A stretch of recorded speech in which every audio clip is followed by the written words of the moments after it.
Hello, it is time for a Q&A. I got a list, a nice fat list right here, and I'm gonna answer all your questions. You know, I was gonna put makeup on and get all pretty, but I just got back from the gym and I'm just gonna keep it real. This is me and my natural habitat, and it is what it is. All right, question number one is Brittany. What is your dream job and why? My dream job is being a social media influencer. I am living my best life right now. I am doing what I want to do. I love doing it. This is what I wanted to do since I was a little kid, and I made my dreams come true.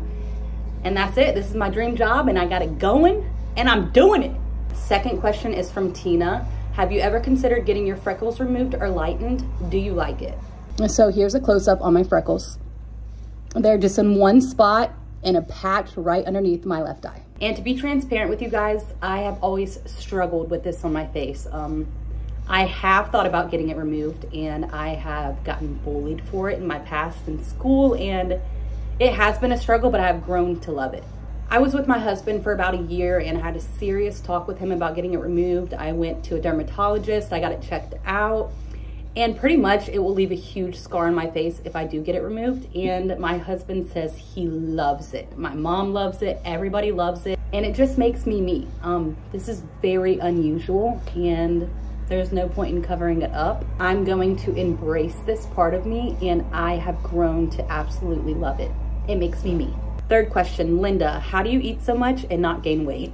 So I am on an 80-20 diet, and to sum that up, during the week, I eat very, very healthy. That's 80% of the time, and on the weekends, which is 20% of the time, I eat what I want and I live my best life. And that has worked out pretty well for me so far. I go to the gym 4 days a week. I take one rest day throughout the week.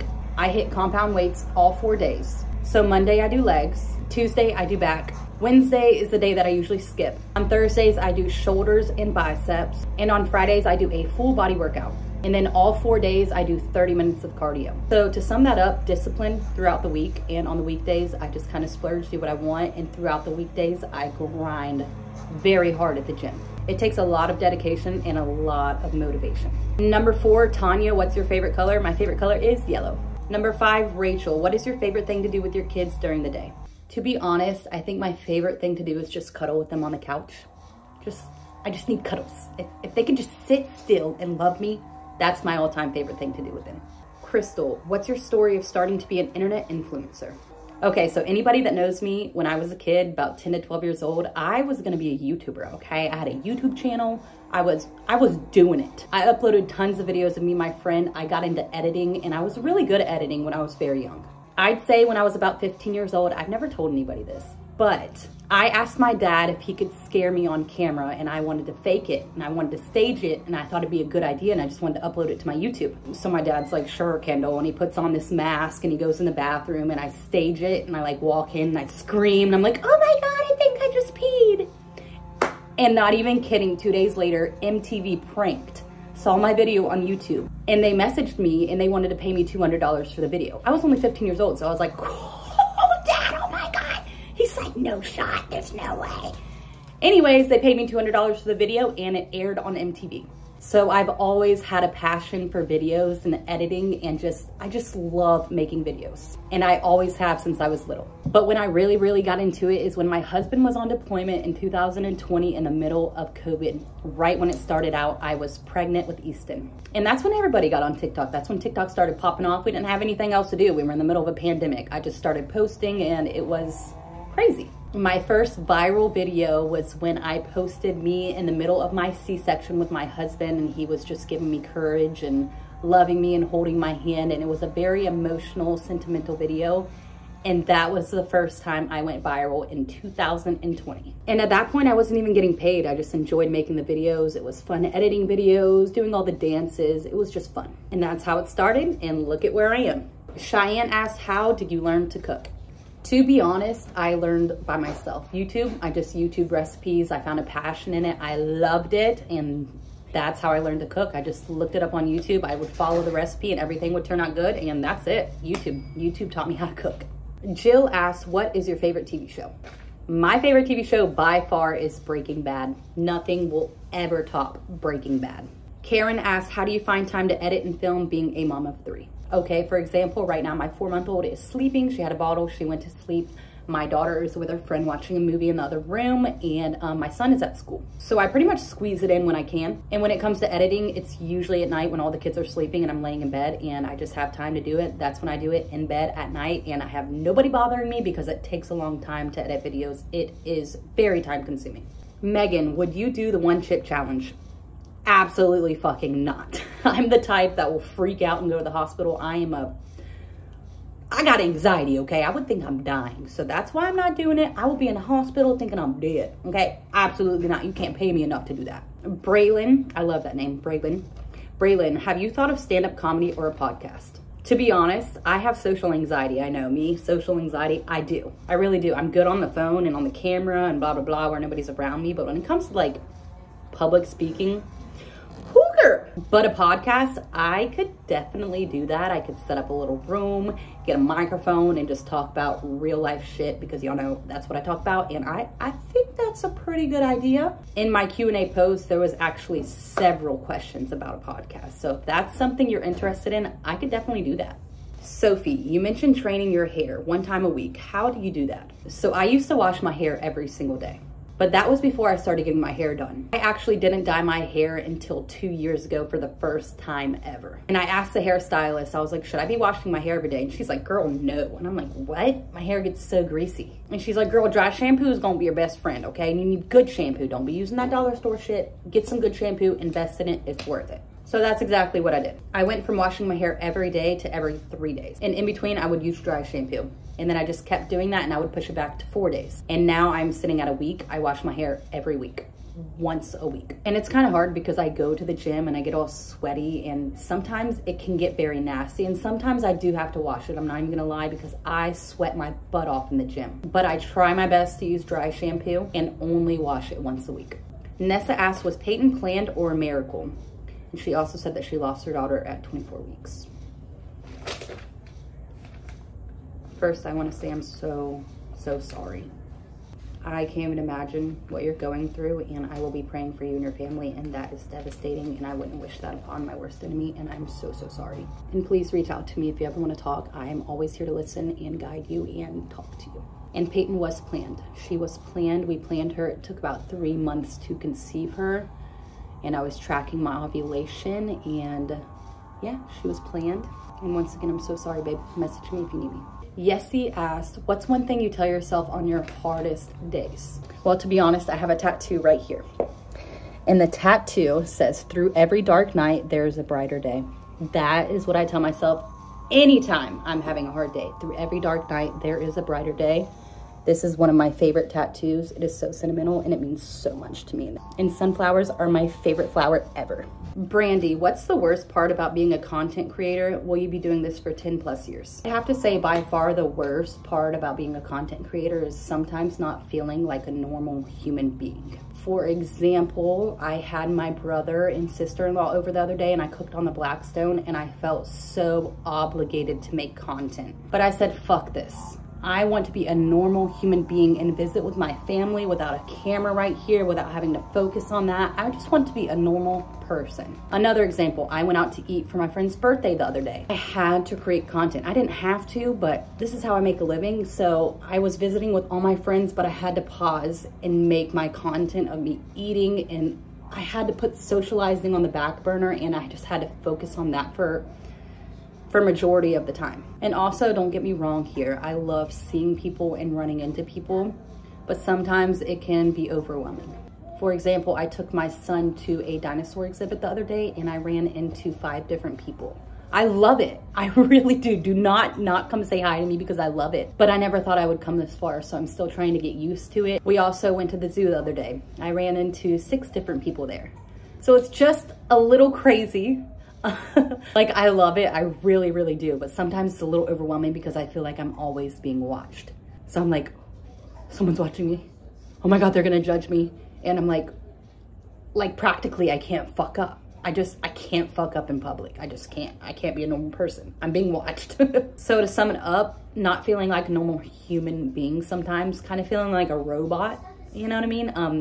But I'm just trying to enjoy life. I have to have my camera and it's just like, I have to enjoy life. Let me put my phone down. But then if I put my phone down, I'm not gonna make money. If I don't make money, then I can't support my family. and then also being watched and judged by the world. You can't fuck up. So that's the hardest part about this. It's hard to be perfect, but I'm trying my best here, and I'm going to be real and transparent with you guys, and I'm a normal person. I fuck up sometimes, so I'm hoping I don't fuck up too bad to where everybody hates me. Amanda, what are some things you struggle with on a day-to-day basis that some people are afraid to talk about? To be honest, body dysmorphia, 100%. I am never satisfied with my body. I always beat myself up. That is by far my biggest struggle. But then I always tell myself, I gave life to 3 humans, and I have to appreciate the stretch marks and love myself. And my husband is my biggest coach on this. He always tells me how beautiful I am, how much he loves my body, and he by far helps me out a lot with body dysmorphia. But that is my hardest struggle on a day-to-day basis. Olivia, what is one thing you like to do outside of being a mother? That is going to the gym and focusing on myself. That is 2 hours where I can just put myself first. I always put myself on the back burner. I take care of everybody before me. But those mornings when I go to the gym, that's me time. I tan, I work out, I listen to music, and I just focus on myself and getting healthy and getting better. Jamie, what's your favorite restaurant in Jacksonville and what do you order? By far, Cantina Louis. That is my jam bam. Every time I go, I get queso and salsa. That's a must. I always get the Mexican street corn. That's also a must. And then I either get the fajitas or I get a fajita taco salad, or sometimes I just get 2 tacos, a surf and turf. And gosh, I can't even remember the name of the other one. It has chicken on it, and it has like pico de gallo. I don't remember the name. Sorry. Kelly, how do you stick to a workout routine as a mom? Schedule and tips, please. First and foremost, motivation and dedication. You have to want to do it. If you don't want to do it, it's not gonna work out for you. Number 2, my routine, I take my son to school every single morning around 8:30, and as soon as I leave there, I go straight to the gym. My husband stays at home with Aubrey and my baby, and I take 2 hours and focus on myself, and I get it done. If he wasn't on the schedule he is with work, I would be screwed because I would have no time for that. But the schedule that he's on right now works perfectly, and it works for us. Elfie asks, advice for content creators that are trying to pop off. She is struggling. My biggest advice is find something that you love doing and focus on that. Make that your topic, make that your discussion. And secondly, you have to be consistent. You have to be. You can't just post once a day, once every other day. You gotta post, you gotta post, you gotta post, you gotta post. Even if the video doesn't go viral, keep posting, keep posting. One of those videos are gonna go viral, and there's gonna be someone who relates to you and loves you. So consistency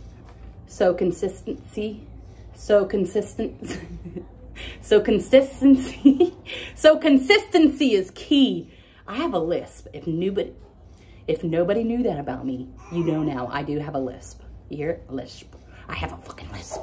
Consistency is key. Shannon asks, what is your favorite food to make on the Blackstone? Would it be possible to meet you in person? Favorite food to make on the Blackstone, by far, hibachi, bitch. I love making hibachi. I've made it 3 times since I've had it. It is so good, so easy, and you get to make a lot of food. And would it be possible to meet me? I have met so many of my followers in public here in Jacksonville.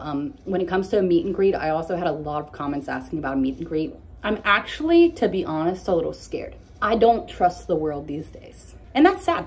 It really is. But I have a wide following. I don't have a security guard. I don't have any of that stuff. So I don't feel comfortable doing that. I don't trust people. Not saying I don't trust you guys, because there's a lot of good people in the world, but baby, there is a lot of bad people too. So I keep my guard up in public, and somebody come try me if you want to. You're gonna see today. Anyways, meet and greet probably isn't gonna happen because I just don't trust people. I'm sorry. But when it comes to running into people in public, it literally happens every single day that I go out in public, and I love it. I love it. And I'm usually in a public place, so it's not that terrifying, and I keep my guard up when I'm in public. I am on the lookout, okay? And I got pepper spray, and I got some other things, so I keep my guard up. Michelle, if there's one thing you would change about your life, what would it be and why? One thing that I would change about my life is my past. When my daughter was young, I wish that I could have been more present. I wish I could have been mentally and emotionally okay. I was not present. I was not stable. I was not a good mom. And that will eat me alive for eternity. And that is the one thing that I could change. I just wish I could have been a better mom for her when she was younger.